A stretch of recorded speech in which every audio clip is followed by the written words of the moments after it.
À 2 jours du premier tour du scrutin présidentiel, Éric Jalton, maire des Abîmes et président de Cap Excellence, sort de sa réserve. L'édile en chef abymien a donc, par voie de communiqué, demandé une réforme du mode de scrutin à cette élection. Et il a annoncé qu'il allait soutenir Jean-Luc Mélenchon. Il a dit pourquoi à Relibéral.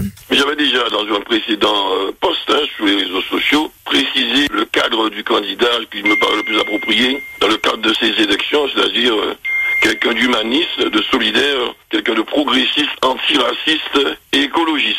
Évidemment, mon choix s'est précisé, d'autant qu'il correspond à un vote utile pour faire gagner ceux qui partagent ces idées. Généralement, il me paraît que compte tenu des sondages, parmi ce camp progressiste généralement, écologiste, humaniste, solidaire et antiraciste, le mieux placé aujourd'hui, c'est Mélenchon, et qu'il est important que nous fassions ce vote pour que nous puissions donner une chance à ce courant d'être présent au second tour et ce faisant nous dispenser de la présence de l'extrême droite, qu'elle soit New Look ou arrogante, raciste comme Zemmour, etc., au second tour des élections présidentielles. Vous fustigez également cette gauche qui n'a pas su se rassembler. Il est inadmissible, intolérable, et pour moi ça s'apparente à une sorte de trahison, il faut le dire, en tout cas une forfaiture, qu'on puisse pour avoir 2 ou 5%, gagner 1% par-ci, qu'on cherche à quelques jours du premier tour, à continuer à chercher à affaiblir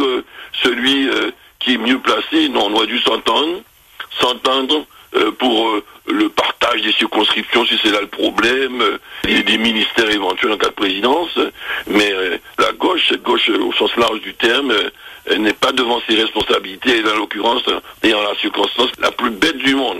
Et elle fait le jeu de l'extrême droite, et elle n'offre aucune perspective heureuse à la nation, à la République française. Éric Jalton, qui exprimait donc son point de vue à l'approche de ce premier tour de l'élection présidentielle au micro de Relibéral.